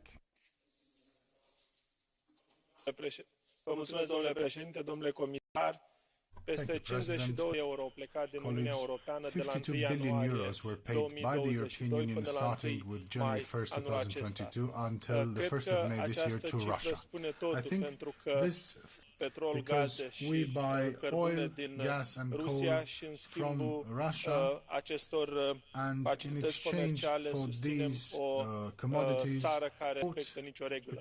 Tocmai de aceea salut sancțiunile noi anunțate astăzi de președinta Ursula Von der Leyen, însă cred că nu este suficient. Trebuie să facem mai Rusia pentru a convinge pe Putin să renunțe la acest război inutil, fără sens. Cred că este important să sistem importul de petrol, să găsim soluții pentru a opri complet importul de gaz și să susținem statele astfel încât să poată rezista oricăror provocări pe viitor. Mai mult decât 5 milioane de cetățeni ai Ucrainei și-au părăsit casele și sunt astăzi în Uniunea Europeană. Sper ca la viitoarea plenară Ursula Von der Leyen un fond pentru refugiați. Sunt 5 milioane de cetățeni care așteaptă un suport concret din partea Uniunii Europene. Statele membre au făcut tot ceea ce au putut de criză, dar de acum încolo trebuie să acționăm instituțional, să-i susținem pe oameni, să integrăm în societățile noastre până când vom fi capabili să mergem acolo în Ucraina se va încheia acest război absurd. Ei au nevoie de casele lor, ei au nevoie de o perspectivă europeană. But they also need a European perspective, and it is only to get active through concrete and immediate actions. Thank you very much. Zu Wort gemeldet hat sich Frau Maria Grapini. Domnule președinte, domnule comisar, stimați colegi, la dezbaterea de astăzi, pentru că tema era consecințele asupra Uniunii Europene. Din păcate, doamna președintă nu ne-a prezentat consecințele. Eu o să vorbesc în numele unei țări care a fost în prima linie, România, totuși, ei au fost ospitalieri, generoși, au primit refugiații și este normal să fim solidari. Problema este că ce împart românii? Împart veniturile cele mai mici din Uniunea cu refugiații? Ce se întâmplă? Bugetul României este alocat singur pentru a ajuta și refugiații. Dar ce face Uniunea Europeană? A sprijinit concret statele membre, Polonia, România, Cehia, care au primit cei mai mulți refugiați? Nu. Care sunt consecințele asupra Uniunii Europene? Faptul că scade creșterea economică, faptul că sunt spulberate IMM-urile, faptul că nu este cazul Comisia să regândească toate planurile care le-am avut. Sigur, cu ambiții, cu responsabilitate, dar acum suntem în alt context. Domnule comisar, mic întreprinzător. El își schimbă planul de afaceri când factori externi influențează. Și Uniunea Europeană și noi trebuie să ne schimbăm, pentru că altfel vom avea o strategie de reindustrializare. Degeaba avem planuri pe hârtie, dacă în mod concret cetățenii nu sunt companiile, dacă întreprinderile mici și mijlocii nu vor avea șanse să-și revină după dubla criză, criza pandemică, nu se încălzesc, nu se hrănesc din mulțumirile noastre. Ei așteaptă măsuri concrete. Și așa încălzesc, nu se hrănesc din mulțumirile noastre. Ei așteaptă măsuri concrete. Și aștept, domnule comisar, în răspunsul noastră să ne spuneți ce veți face concret pentru a, într-adevăr, a diminua Uniunii Europene. Vă mulțumesc. Thank you. Kollegin Angelika Niebler. Angelika Niebler is the next speaker. Vielen Dank, Herr Kommissionsvertreter, meine lieben Kolleginnen und Kollegen. 70 Tage nun dauert schon dieser fürchterliche Krieg, der so unendliches Leid und Zerstörung bringt. Ich denke, wir müssen wirklich alles machen, um ihn zu beenden. Und damit ist es auch notwendig, den Druck auf Putin wo immer möglich zu erhöhen. Ich begrüße ausdrücklich das 6. Sanktionspaket. Ich glaube, es ist ein wichtiger zum einen, dass die Sberbank jetzt auch ausgeschlossen wird vom SWIFT-Zahlungssystem und das Ölembargo, so wie es jetzt vorgesehen ist, glaube ich, der richtige Schritt. Natürlich müssen wir uns überlegen, welche fürchterliche Situation in der Ukraine auch auf uns hat. Und da bin ich bei der Vorrednerin, ehrlich gesagt. Wir müssen, jeder ist betroffen. Wir haben Preisexplosionen ohne Ende, die Energiepreise, riesen galoppierende Inflation. Und wir müssen auch auf europäischer Ebene, finde ich, noch weit mehr machen und reagieren, das Leben unserer Bürgerinnen und Bürger in der ganzen Europäischen. Ich denke, Mitgliedstaaten haben da eine große Verantwortung, haben auch schon viel unternommen, Mehrwertsteuer runter, Abgaben runter, Zuschüsse geben, wo es notwendig ist. Ich glaube, diese Krisensituation wirklich erforderlich. Ich denke, wir müssen auch noch mal überlegen, wo wir Mittel umstrukturieren können, um eben vor Ort zu unterstützen und zu helfen. Und, liebe Kolleginnen und Kollegen, auch der Europäische Union hat eine wichtige Aufgabe zu. Also Preisstabilität ist die Aufgabe der EZB und sie muss ihrer Verantwortung wirklich jetzt mal gerecht werden und auch an der Zinsschraube drehen, die gemacht hat. Wir müssen unsere Unternehmen, unsere Betriebe, vor allem unseren gesunden Mittelstand entlasten, wo wir ihn nur entlasten können. Wir müssen sicherstellen, dass die Versorgung garantiert wird, ist angesprochen worden, mit Blick auf die Stabilisierung unserer Energieversorgung, Rohstoffe, Lebensmittel, da ist ja schon einiges passiert, dass Brachflächen jetzt auch bewirtschaftet werden können. Der richtige Weg und in dem Sinne müssen wir weitermachen. Also bitte Kommission auch den Blick auf unsere Situation vor Ort hier in der Europäischen Union lenken. Danke. Herr Kollege Kostas Papadakis. Kostas Papadakis, Speaker. Τα περί αλληλεγγύης και ενιαίας απάντησης στο ρίψουν τις σφοδρές αντιθέσεις στο εσωτερικό της Ευρωπαϊκής Ένωσης ανάμεσα στις κυβερνήσεις. Στο εσωτερικό της Ευρωπαϊκής Ένωσης ανάμεσα στις κυβερνήσεις. Όλα τα σενάρια υπαγορεύονται από την ευρωενωσιακή στρατηγική της απελευθέρωσης μετάβασης, της απολιγνητοποίησης, του χρηματιστήριου των ρήπων που είχαν εκτινάξει τις τιμές και την ενεργειακή φτώχεια μήνες πρώτου πολέμου και υπηρέτησαν κυβερνήσεις και στην Ελλάδα. Πίσω από τις φιέστες της ελληνικής κυβέρνησης και τον τερματικό σταθμό αεριοποίησης στην Αλεξανδρούπολη που αποτελεί και στρατιωτικό ορμητήριο του υπεριαλιστικού πολέμου, η κατάσταση του ρώσικου αερίου από πανάκριβο αμερικάνικο LNG, φαίνοντας μεγάλα κέρδη και στους μεταφορείς Έλληνες εφοπλιστές. Όλοι αυτοί οι σχεδιασμοί προϋποθέτουν βαρύ λογαριασμό για το λαό και νέα κέρδη για τα μονοπόλια. Τη στιγμή μάλιστα που πυκνώνουν διεθνώς οι ανησυχίες των εκτελέσεων Ένωσης και του Διεθνούς Νομισματικού Ταμείου για επικείμενη νέα περιδίνηση σε καπιταλιστική κρίση. Μόνη διέξοδος ο λαϊκός αγώνας για ουσιαστικά μέτρα ανακούφισης εσωφόρων του χρηματιστηρίου της ενέργειας, άμεσης και πλήρους επαναλειτουργίας των λιγνητικών μονάδων με απόσυρση από τις κυρώσεις προς τη Ρωσία. Thank you. That concludes the Catch the Eye round. We conclude with Mr. Gahler. Ja, vielen Dank, Herr Präsident. Wer schnell hilft, hilft doppelt. Deswegen ist auch der Zeitplan des Europäischen Parlaments bei der Verhängung der Sanktionen ambitionierter als der des Rates. Ich begrüße wirklich das, was die Kommissionspräsidentin heute als sechstes Paket vorgelegt hat, aber nach Auffassung des Parlaments sollte auch das Ölembargo jetzt kommen. Die Kommission in der Rolle, den kleinsten gemeinsamen Nenner des Rates zu notifizieren. Gemeinsam könnten Kommission und Europäisches Parlament den Rat zu einem ambitionierteren Zeitplan, wenn wir dem menschenverachtenden faschistischen Regime in Moskau schneller den Geldhahn abdrehen, dann erhöht sich auch die Wahrscheinlichkeit, den Krieg schneller zu beenden. Das Öl, das auf dem Weltmarkt vorhanden ist, sollten wir gemeinsam tragen. Dauert der Krieg länger, haben wir die höheren Kosten bei den Waffenlieferungen, bei der Versorgung der Flüchtlinge, beim Aufbau und bei einer stärkeren Rezession als Kriegsfolge.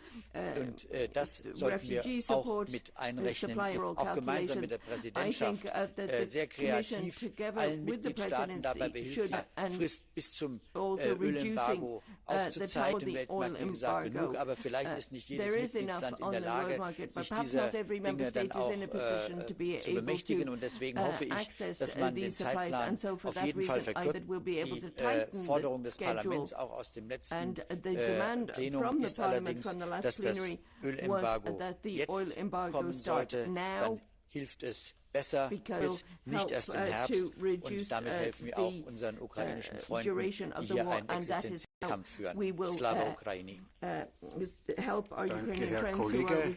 Nun zu den abschließenden Bemerkungen der Kommission und des Rates, und ich darf mit Herrn Vizepräsidenten Šefčovič beginnen. Let me give the floor to Vice President Šefčovič.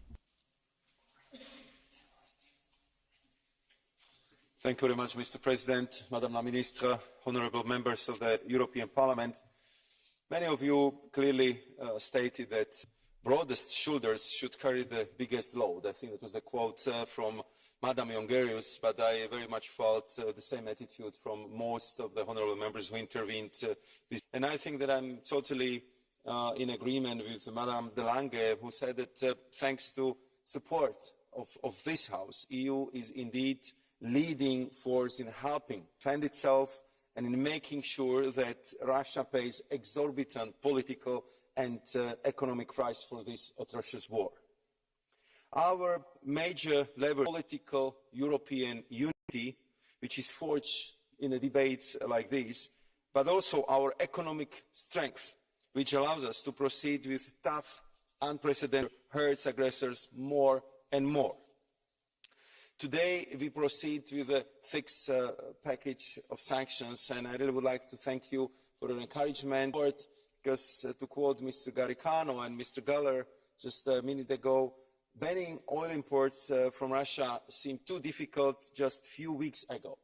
Today, we are doing just that, and we make sure that we would proceed in concerted way to have every single government on board. This is not an easy task, but we are working on this unity, and I am encouraged by the support we hear in this House and by the discussion. I think Mr. Marques underscored in a very able way that the political unity indeed is our major strength and economic power. Several honourable members, Mr. Fernandez, Mr. Shirdevan, but many others are rightly reminding us unprecedented sanctions affect our citizens and businesses. That we in the Commission are also very much concerned by the high energy prices, and we use all the possibilities we have at our disposal, and we will come up with some proposal in this month in May. We are of our plan, which we'll present to you in coming, will be in this month in May. We are, of course, looking at other possibilities how to help economically and financially to our member states and to our citizens. Mr. Belka and Mr. Olbricht have been asking the questions, is our budget fit for war? Of course, it was prepared in different times, under different circumstances. At the same time, we have to act and we have to play with the cards we have, with the budgetary means which are at our disposals. And therefore I thought that I would bring some figures to you, because through you, also with our citizens and with our member states. So far we have 22 out of 27 recovery plans in place, and we have disbursed 70 billion euros to our member states. We hope that in coming days and weeks we will reach the mark of 100 billion euros, which will be dispensed under our recovery plans. And you know, and Mr. Olbrich is a rapporteur, he knows these figures by heart, almost 180 billion, 177 billion euros precisely is geared towards climate goals, which of course purpose for making sure that we would lower our dependence on Russia, we would increase the portion of renewables energy in our systems and lower the prices. Having mentioned all these figures, I also would like to underline that 220 billion euros of loans are still available. This huge envelope which we want to use, and we are exploring all the possibilities with the member states how to do that. And this goes into the direction of what Madam Niebler said, that we have to repurpose the currently available. On top of this, as Madam Katainen was highlighting, we also identified 17 billion euros of post-pandemic funds which are still not used, and we proceeded very quickly just to avoid the situation that this money which has introduced the utmost flexibility on urgent needs to support exactly what it would be returned back to the members' utmost flexibility on urgent needs to support exactly what Madam Garcia Perez but many others have been asking, how we can support the member states with the highest number, which is like Poland, Slovakia, Austria and many others, with housing, with education, with healthcare and the child. I think Poland got more than 288 million from the 17. I think Poland got more than 288 million from the 17 billion package. I mean, there was quite significant sum coming to Slovakia, I'm sure to Romania, but I understand that what we need clarity and transparency, and therefore we are going to prepare the table where we will see what is the overall fund, what are the disbursed money for each member state and available, so we can all work with the concrete figures to make it more user-friendly. Thanks to Elisa Ferreira, my colleague, we established one source which can give the advice to the member states how they can repurpose and reuse the money, and I hope that this would make it much more faster and easier to use member states. And I just want to pass this message also through you, so the member states are aware and are, I would say, ready to check what is available from the budgetary we have. Of course, I totally agree with you. If it comes to the overall, I'm absolutely sure that Europe will be leading force and will lead the effort here as well. But it's also very clear that the needs would be enormous. We are talking about hundreds of billions of euros, and they're now approaching G7 member states, IMF, World Bank, different international financial institutions, because it will have to be indeed a collective effort. But I agree with all of you caught in this debate that there is no price tag if it comes to freedom, if it comes to liberty, if it comes to democracy, and I'm absolutely sure that Europe first and foremost, but also Europe, will rise to the challenge to rebuild free, democratic and prosperous Ukraine. Thank you very much, Mr. President. Thank you very much, honourable members. Thank you. Thank you very much, Vice President. And now for the Council Presidency, I'd like to give the floor to Brigitte Klinkert. Merci, Monsieur le Président de la Commission, Mesdames, Messieurs les députés. Merci pour ce débat important et riche sur Schengen. En réponse à Mme Garcia Perez, que la présidence française entreprendra tous les efforts pour contribuer au fonctionnement complet de la zone sans contrôle aux frontières intérieures. Nous saluons la Roumanie et de la Bulgarie dans l'aide qui est apportée aux réfugiés ukrainiens. Sur les salaires minimums en réponse à M. Satouri, je peux vous assurer que la présidence française a parvenu à un accord avec le Parlement européen. Un trilogue aura d'ailleurs lieu encore cette semaine. Mesdames, Messieurs les députés, la crise humanitaire causée par cette guerre, ainsi que l'ampleur et la rapidité de mise en œuvre des mesures multiples démontrent que notre Union, plus jamais, tous les États membres, sans exception, ont montré une grande solidarité à plusieurs niveaux à cet effort commun. Ont montré une grande solidarité envers les millions de personnes qui ont fui le conflit, ont participé à plusieurs niveaux à cet effort commun. Bien évidemment, il reste encore beaucoup à faire pour limiter les retombées sur nos économies, nos marchés du travail et pour consolider une croissance inclusive et durable. Personne ne doit se sentir délaissé en Europe. Permettez-moi de souligner notre commune institution et États membres à soutenir les plus vulnérables et les plus touchés par les conséquences de ce conflit. Le Conseil, avec la Commission, est prêt à donner sa contribution pour faire face à ces enjeux majeurs. Je vous remercie une nouvelle fois pour ce débat et vous remercie. Merci, Madame. Die Aussprache ist damit geschlossen. Die Abstimmung findet während der nächsten statt. Die Sitzung ist für wenige Minuten jetzt unterbrochen. Sie wird um 11 Uhr wieder aufgenommen. There will be a brief suspension. Session will be resumed at 11 o'clock.